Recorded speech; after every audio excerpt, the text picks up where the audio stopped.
నమస్కారం సిక్కుల హృదయ స్పందన న్యూస్ కు స్వాగతం. నేను మిలికితా రెడ్డి. ముందుగా ఈ రోజు వార్తల్లోని విశేషాలు ఎలా ఉన్నాయి. ప్రత్యక్ష దైవం ఆరోగ్య ప్రదాత శ్రీ సూర్యనారాయణ స్వామి వారికి శుక్రవారం వైభవంగా కళ్యాణం నిర్వహించారు. ఫాల్గుణ బహుళ ఏకాదశిని పురస్కరించుకుని స్వామివారికి కళ్యాణం నిర్వహించినట్లు ఆలయ ప్రధాన అర్చకులు ఇప్పిలి శంకర్ శర్మ శుక్రవారం ఒక ప్రకటనలో తెలిపారు. ఉదయం 8 గంటలకు ప్రారంభమైన కళ్యాణ వేడుక వేద మంత్రాలు మంగళ వాయిద్యాల నడుమ స్వామివారి కళ్యాణం వైభవంగా జరిగింది.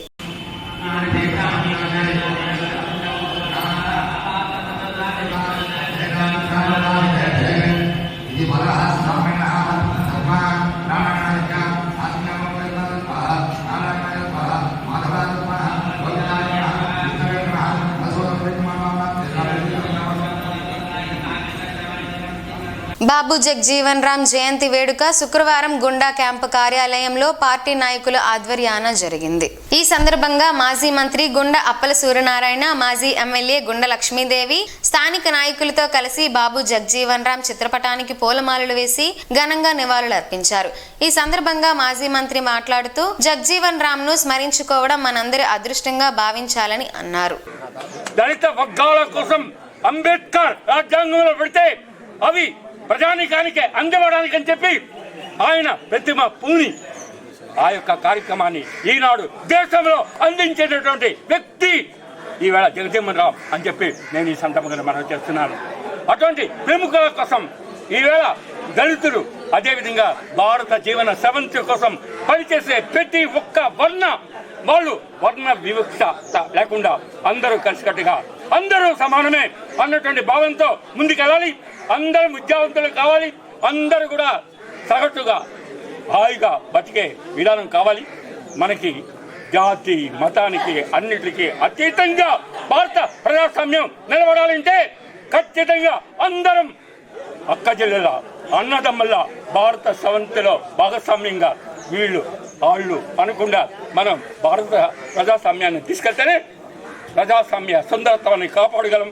ఆ సుందరత్వం కోసం, భారతదేశ సుందరత్వం కోసం, ప్రజాస్వామ్యం కోసం ఈవేళ అంత కృషి చేద్దాం. అటువంటి దానికి పునరుద్ధరించినటువంటి మన జగజీవన్ రామ్ గారికి నివాళులు అర్పించడం. గుండా లక్ష్మీదేవి మాట్లాడుతూ నిస్వార్థ రాజకీయ నాయకుడిగా పేరు గాంచారని, ఆయన సేవలను స్మరణీయమని, ఎందరికో ఆదర్శంగా నిలిచారని, జగ్జీవన్ రామ్ సేవలను కొనియాడారు. ఎస్వి రమణమాదిగ మాట్లాడుతూ సామాజిక స్పృహతోనే సామాన్యుడు అసామాన్యుడిగా ఉద్భవిస్తాడు అని అన్నారు. అనుకున్నది సాధించుకునే వ్యక్తి మన బాబు జగ్జీవన్ రామ్ అని అన్నారు. రాజకీయంలో అతని జీవితం స్ఫూర్తిదాయకం అన్నారు. ఓటమిని, సమస్యలను, కష్టాలను అధిగమించేలా మన పిల్లలకు సిద్ధం చేయాలని అన్నారు. వారి జీవిత చరిత్ర భావితరాలకు ఆదర్శంగా నిలవాలని అన్నారు.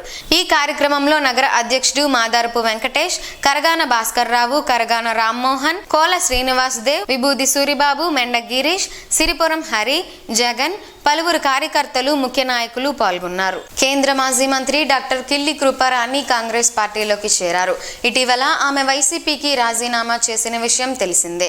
ఈ నేపథ్యంలో ఆమెకు షర్మిలారెడ్డి కండువా కప్పి కాంగ్రెస్ పార్టీలోకి ఆహ్వానించారు. ఈ సందర్భంగా కృపారాణి మాట్లాడుతూ ఆంధ్ర రాష్ట్రం అభివృద్ధి చెందాలంటే రాజశేఖర్ రెడ్డి ముద్దుబిడ్డ షర్మిలారెడ్డిని అత్యధిక మెజారిటీతో గెలిపించాలని అన్నారు. శుక్రవారం కాంగ్రెస్ పార్టీ రాష్ట్ర అధ్యక్షురాలు షర్మిలారెడ్డి వైఎస్ఆర్ జిల్లా కాశీనాయన మండలంలో బస్సు యాత్ర ఆగమంపల్లి గ్రామానికి చేరింది. బస్సు యాత్రలో భాగంగా షర్మిలారెడ్డితో పాటు కిల్లి కృపారాణి కూడా పాల్గొన్నారు. కాంగ్రెస్ పార్టీ నుండి గత 5 ఏళ్ల క్రితం వైఎస్ఆర్ కాంగ్రెస్ పార్టీలోకి పోయి ఎన్నో అవమానాలు భరించి ఎన్నో కష్టాలు పడి అవమాన పాలయ్యానని ఆమె ఆవేదన వ్యక్తం చేశారు. మళ్ళీ తల్లి పార్టీ అయిన కాంగ్రెస్ లోకి వచ్చి పార్టీ కండువా కప్పుకున్నప్పుడు తల్లి ఒడిలో ఉన్నట్లు ఉందని ఆమె సంతోషం వ్యక్తం చేశారు. మన వైఎస్ఆర్ షర్మిలారెడ్డిని గెలిపిస్తే రాష్ట్రం అన్ని విధాలా అభివృద్ధి చెందుతుందని అన్నారు. షర్మిలారెడ్డి ఖచ్చితంగా గెలుస్తుందని ఆమె ధీమా వ్యక్తం చేశారు. త్వరలో జరగనున్న పార్లమెంట్, అసెంబ్లీ ఎన్నికలు స్వేచ్ఛగా, శాంతియుతంగా, హింసారహితంగా నిర్వహించడమే లక్ష్యంగా పనిచేయాలని జిల్లా కలెక్టర్, జిల్లా ఎన్నికల అధికారి డాక్టర్ మంజీర్ జిలానీ సమూన్ అన్నారు. శుక్రవారం ఆయన గార మండలంలో పర్యటించారు. తహసీల్దార్ కార్యాలయాల్లో ఎన్నికల ఏర్పాట్లపై ఆరా తీశారు. అనంతరం ఎఫ్ఎస్టీ బృందాల పనితీరును పరిశీలించి అనంతరం సంబంధిత అధికారులకు కీలక సూచనలు చేశారు. ఈ సందర్భంగా జిల్లా కలెక్టర్ మాట్లాడుతూ ప్రచార కార్యకలాపాలకు ముందస్తు అనుమతులు తప్పనిసరి అని అన్నారు. కేంద్ర ఎన్నికల సంఘం దిశానిర్దేశాల్లో ఎటువంటి తేడా వచ్చినా అందుకు సంబంధిత అధికారులు బాధ్యత వహించాల్సి ఉంటుందని హెచ్చరించారు. ప్రచార కార్యకలాపాలకు ముందస్తు అనుమతులు తప్పనిసరి అని అన్నారు. అలాగే ఎలక్ట్రానిక్ ఓటింగ్ యంత్రాలు పటిష్టంగా పనిచేసే విధంగా ముందుగానే తగు ఏర్పాట్లు చేసుకోవాలని, పోలింగ్ కేంద్రాల వద్ద పటిష్ట బందోబస్తు ఉండాలని సూచించారు. పర్యటనలో గార మండలాల తహసీల్దార్ Srinu, RI Anil Kumar, CI LS Naidu, SI Krishnaprasad, కార్యాలయ సిబ్బంది తదితరులు ఉన్నారు. అణగారిన వర్గాల అభ్యున్నతికి కృషి చేసిన ఆదర్శమూర్తి బాబు జగ్జీవన్ రామ్ అని డిఆర్ఓ ఎం గణపతిరావు కొనియాడారు. శుక్రవారం బాబు జగ్జీవన్ రామ్ జయంతి సందర్భంగా కలెక్టరేట్ సమావేశ మందిరంలో బాబు జగ్జీవన్ రామ్ చిత్రపటానికి జ్యోతి ప్రజ్వలన గావించి పూలమాల వేసి నివాళులర్పించారు. ఈ సందర్భంగా డిఆర్ఓ మాట్లాడుతూ రాష్ట్ర ప్రభుత్వం ఆదేశాలను అనుసరించి బాబు జగ్జీవన్ రామ్ జయంతి వేడుకలు జరుపుకోవడం జరుగుతుందని అన్నారు. సామాజిక స్పృహతోనే సామాన్యుడు అసామాన్యుడిగా ఉద్భవిస్తాడు అన్నారు. అనుకున్నది సాధించుకునే వ్యక్తి మన బాబు జగ్జీవన్ రామ్ అని అన్నారు. రాజకీయంలో అతని జీవితం స్ఫూర్తిదాయకం అని అన్నారు. ఓటమిని, సమస్యలను, కష్టాలను అధిగమించేలా మన పిల్లలకు సిద్ధం చేయాలని అన్నారు. వారి జీవిత చరిత్ర భావితరాలకు ఆదర్శంగా నిలవాలని అన్నారు. ఈ కార్యక్రమంలో సాంఘిక సంక్షేమ శాఖ ఉప సంచాలకులు విశ్వమోహన్ రెడ్డి, జిల్లా విద్యాశాఖాధికారి K Venkateswararao, SC corporation ED Gaddemma, జిల్లా చీఫ్ కోచ్ శ్రీధర్, జిల్లా పర్యాటక అధికారి నారాయణరావు, సెట్శ్రీ సిఇఓ ప్రసాదరావు, జిల్లా సమాచార పౌర సంబంధాల అధికారి కె చెన్నకేశవరావు తదితరులు పాల్గొన్నారు. కేరళ, ఆంధ్రప్రదేశ్ల తరహాలోనే ఒడిశా ప్రభుత్వం కూడా పాఠశాలల్లో వాటర్ బెల్ను మోగించాలని నిర్ణయించింది. ఎండ తీవ్రత అధికమవుతున్న వేళ విద్యార్థులు, ఉపాధ్యాయులకు హైడ్రేషన్ బ్రేక్ ఇవ్వాలని తాజాగా ఒడిశా విద్యాశాఖ నిర్ణయించింది. Commissioner cum secretary Ashwathi S బుధవారం డిపార్ట్మెంట్ జిల్లా స్థాయి అధికారులకు ఇచ్చిన ఆదేశాల ప్రకారం పాఠశాల సమయంలో ప్రతిరోజు ఉదయం 8:30 10 గంటలకు 11 గంటలకు వాటర్ బెల్ను మోగిస్తారు. ఎండ తీవ్రత పెరుగుతున్న క్రమంలో విద్యార్థులకు నీటి సౌకర్యం కల్పించాలని ఉపాధ్యాయులకు తెలిపారు. ఒడిశాలో ఏప్రిల్ 2 నుండి ఒక్కపూట బడులు కొనసాగుతున్నాయి.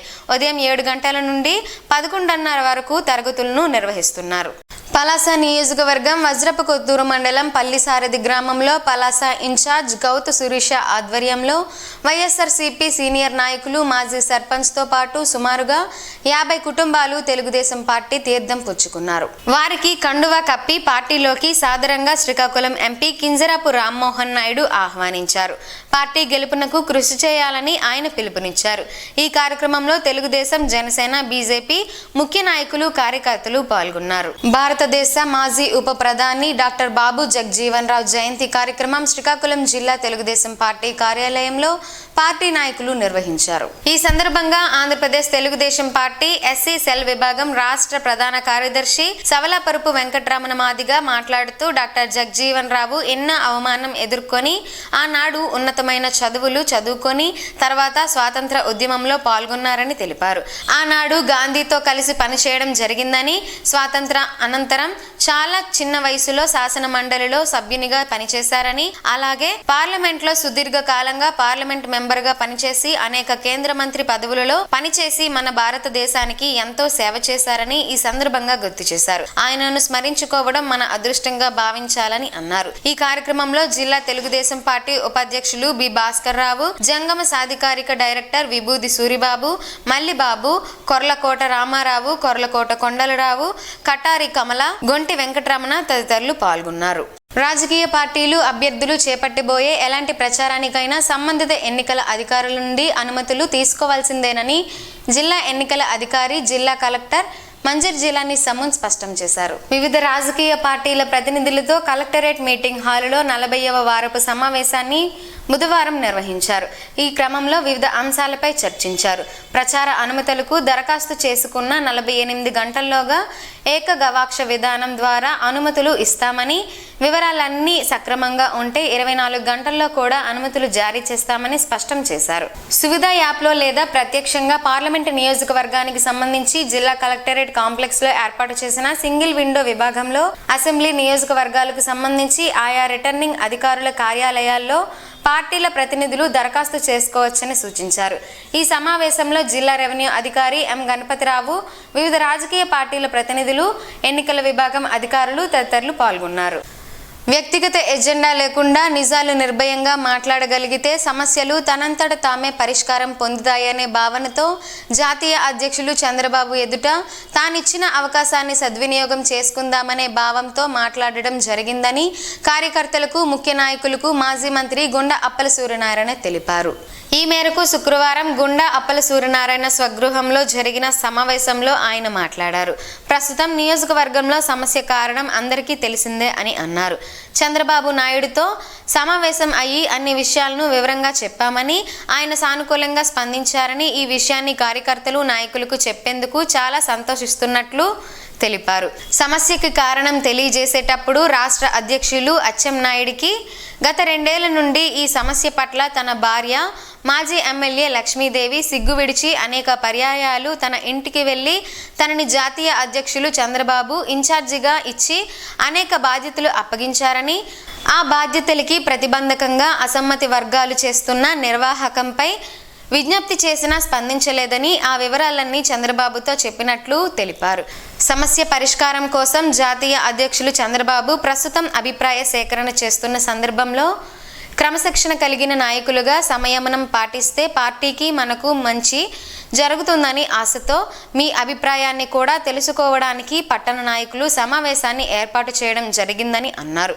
అందుకు ప్రతిస్పందనగా జాతీయ అధ్యక్షులు చంద్రబాబు ఎదుట నిర్భయంగా ఎట్లా మాట్లాడానో అదే విధంగా మీరు కూడా నిర్భయంగా మాట్లాడితే స్వాగతిస్తాను అని చెప్పగా కార్యకర్తలు, ముఖ్య నాయకులు పలు సూచనలు తెలియజేశారు. జలమూరు మండలం బొడ్డపాడు కొమనాపల్లి పంచాయతీలో ధర్మాన కృష్ణదాస్ తరపున ఆయన తనయులు శుక్రవారం ఎన్నికల ప్రచారం కార్యక్రమం చేపట్టారు. ఈ సందర్భంగా వారు మాట్లాడుతూ ప్రజలకు మేలు చేసిన ముఖ్యమంత్రి జగన్మోహన్ రెడ్డిని మళ్లీ గెలిపించాలని వీరు పిలుపునిచ్చారు. నరసన్నపేట నియోజకవర్గం అన్ని విధాలుగా అభివృద్ధి పరిచిన వైఎస్ఆర్ కాంగ్రెస్ పార్టీ అభ్యర్థి ధర్మాన కృష్ణదాస్ కు అందరూ మద్దతు పలకాలని, ఫ్యాన్ గుర్తుపై ఓటు వేసి అత్యధిక మెజారిటీతో మళ్లీ గెలిపించాలని వీరు పిలుపునిచ్చారు. ఈ సందర్భంగా ఆయా గ్రామాల్లో యువ నాయకులు బ్రహ్మరథం పట్టారు. ఈ కార్యక్రమంలో ఎంపీపీ వాన గోపి, మాజీ ఎంపీపీ బగ్గు రామకృష్ణ, పార్టీ అధ్యక్షులు కనుసూరు సీతారాం, పిఎస్సిఎస్ అధ్యక్షులు మజ్జాడ శ్యామలరావు, అభిమానులు పాల్గొన్నారు. ఎచ్చెర్ల మండలంలోని ఎచ్చెర్ల హెడ్ క్వార్టర్లోని పార్టీ నాయకులతో ఎన్డీఏ కూటమి అభ్యర్థి నడుకుదిటి ఈశ్వర్రావు ఆత్మీయ సమావేశం నిర్వహించారు. ఈ సందర్భంగా నడుకుదిటి ఈశ్వర్రావుకు పార్టీ నాయకులు, కార్యకర్తలు ఘనంగా స్వాగతం పలికారు. అనంతరం స్థానిక నాయకులు, కార్యకర్తలతో పరిచయం కార్యక్రమం జరిగింది. ఈ సందర్భంగా వారు మాట్లాడుతూ రాష్ట్రం అభివృద్ధి చెందాలంటే చంద్రబాబు నాయుడు ముఖ్యమంత్రి కావాలి, అలాగే దేశం అభివృద్ధి చెందాలంటే మరొక్కసారి మోడీ ప్రధానమంత్రి కావాలి అని పేర్కొన్నారు. ఈ కార్యక్రమంలో మాజీ సర్పంచ్ మెండ రాజారావు, మోకల్ల భాస్కర్ రావు, నిడిగింట్ల రమణ, ఉంగటి మల్లేశ్వరరావు, వైస్ ప్రెసిడెంట్ జరుగుళ్ల రామునాయుడు, సంపత్ రావు, నాగేశ్వరరావు, శంకర్ రావు, కొనతం శ్రీదా తదితరులు పాల్గొన్నారు. శ్రీకాకుళం రూరల్ మండలంతో పాటు గార మండలం, శ్రీకాకుళం నగరంలో ఎన్డీఏ కూటమి అభ్యర్థి గొండు శంకర్ను గెలిపించాలని కోరుతూ ఆయన సతీమణి శుక్రవారం ఎన్నికల ప్రచారం నిర్వహించారు. శుక్రవారం ఉదయం గార మండలం దీపావళి గ్రామంలో గొండు శంకర్ సతీమణి, నియోజకవర్గ తెలుగుదేశం మహిళా అధ్యక్షురాలు గొండు స్వాతి శంకర్, శ్రీకాకుళం రూరల్ మండలం గేదెలవానిపేటలో మండల పార్టీ అధ్యక్షులు మాజీ ఎంపీపీ గొండు జగన్నాథరావు ఆధ్వర్యంలో గొండు శంకర్ ఇంటింటి ప్రచారం నిర్వహించారు. అలాగే శంకర్ కూడా నగరంలోని పాత 5వ డివిజన్లో ఇన్ఛార్జ్ బుర్రి మధు ఆధ్వర్యంలో గొండు శంకర్ ప్రచారం చేపట్టి ఇంటింటికి వెళ్లి బాబు సూపర్ 6 పథకాలను ప్రజలకు వివరించారు. ఈ సందర్భంగా గొండు శంకర్ మాట్లాడుతూ రానున్న ఎన్నికల్లో కేంద్రం, రాష్ట్రంలో ఎన్డీఏ విజయం సాధించి ప్రభుత్వాలు ఏర్పాటు చేయడం ఖాయమని ధీమాను వ్యక్తం చేశారు. ఈ కార్యక్రమంలో డివిజన్ టీడీపీ నాయకులు రెల్ల గోపి, రెల్ల శ్రీను, అలిగి Prasad, Burri Ramarao, Rella Chinna, Mukunda, K Kumar, B Mohan, R Ramana కార్యకర్తలు పాల్గొన్నారు. సాహితీ చైతన్య కిరణాలు బాల కథా నిలయం అధ్యక్షులు బోగెల ఉమామహేశ్వరరావుకి జాతీయ స్థాయి ఉగాది కవి సమ్మేళనంలో ఉగాది ఉషస్సు కవిత చదివినందుకు గాను సంస్థ ప్రతినిధులు ఘనంగా సత్కరించారు. ప్రశంసా పత్రం, మెమోంటో, సాలువ, తెలుగు ప్రాచీన తెలుగు విశిష్టత కేంద్రం గుర్తుతో బహుమతిని ఉమాకవికి అందజేశారు. రచయితల వేదిక సభ్యులు శ్రీనివాస నాట్య మండలి సభ్యులు, రచయిత్రి సుశీల, కవి రవి, చాడ శ్రీనివాస్, కిమ్మి సంతోష్ తదితరులు ఉమాకవికి అభినందనలు తెలిపారు. ఈ కార్యక్రమంలో ప్రొఫెసర్ డాక్టర్ రమేష్, పరవస్తు చెన్నై సూరి, మునిమనవడు శ్రీనివాస సూరి, రత్నలక్ష్మి, ఉండవల్లి సుజాత తదితరులు పాల్గొన్నారు. కొబ్బరి నూనెతో పలు ఆరోగ్య ప్రయోజనాలున్నాయని ఆరోగ్య నిపుణులు చెబుతున్నారు. ఆ వివరాలేంటో ఈ రోజు ప్రసారమయ్యే ఆరోగ్యమే మహాభాగ్యంలో తెలుసుకుందాం.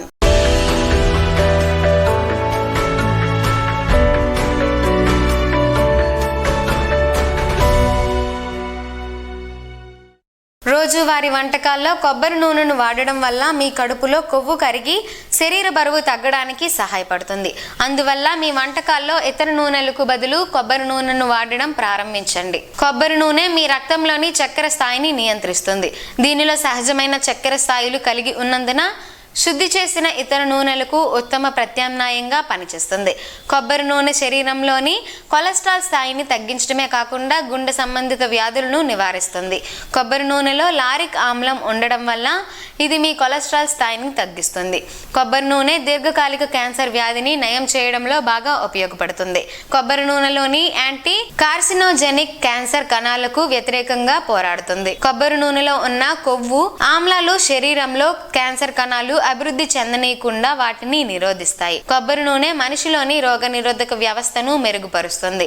దీనిలోని యాంటీవైరల్, యాంటీ మైక్రోబియల్ కణాలు ఫ్రీ రాడికల్స్ ఇతర హానికరమైన ఇన్ఫెక్షన్లకు వ్యతిరేకంగా పోరాడటానికి బాగా పనిచేస్తాయి. అంతేకాక దీనిలో లారిక్ ఆమ్లం మీ రోగనిరోధక శక్తిని పెంచడానికి, ఆరోగ్య సమస్యలను పరిష్కరించడానికి బాగా పనిచేస్తుంది. నోటిలో వచ్చే ఫంగల్ ఇన్ఫెక్షన్లను నివారించడానికి కొబ్బరి నూనె బాగా పనిచేస్తుంది. దీనిలోని యాంటీ మైక్రోబయల్, యాంటీ ఫంగల్ లక్షణాలు బాడీలోని ఇన్ఫెక్షన్లను నివారిస్తాయి. కొబ్బరి నూనెలో కాల్షియం ఎక్కువగా ఉంటుంది. తద్వారా దంతాలు మరింత బలంగా తయారవుతాయి. కొబ్బరి నూనె మూత్ర సంబంధిత సమస్యలకు చెక్ పెడుతుంది.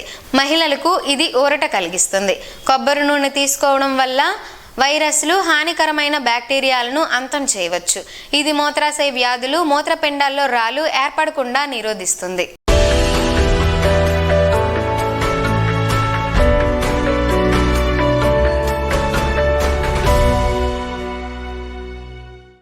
ఈ రోజు వార్తల్లోని ఒక మంచి మాటను విందాం, ఆచరిద్దాం. సమాజ శ్రేయస్సుని కాంక్షించే మహనీయుల మాటల్లోంచి ఈ రోజు. జీవనం గమనం గమ్యం. హైందవుడు అంటే తనకు గాని, కుటుంబానికి గాని, సమాజానికి గాని ఉపయోగమైన పని చేయువాడు. తనకు, కుటుంబానికి, సమాజమునకు, లోకానికి నష్టం చెయ్యనివాడు. తెలివి కంటే మౌనంగా ఉండడం ప్రకృతి సిద్ధం. మౌనం కంటే ఏకాంతంగా ఉండడం ఆత్మసిద్ధం. ఈ అన్నింటినీ త్యాగం చెయ్యడమే పరమాత్మ సిద్ధం. ఓం శ్రీ గాయత్ర్యై నమః. స్పందన ప్రేక్షకుల కోసం స్పందన న్యూస్ ఇప్పుడు యూట్యూబ్లో అందుబాటులో ఉంచడమైంది. SDV స్పేస్ స్పందన అని టైప్ చేసి వీక్షకులు తమ అనుకూల సమయంలో న్యూస్ని వీక్షించగలరు. ఇంతటితో ఈ వార్తలు సమాప్తం. మరలా ప్రసారమయ్యే స్పందన న్యూస్లో కలుసుకుందాం. అంతవరకు సెలవు, నమస్కారం. మీ మాటే మా బాట.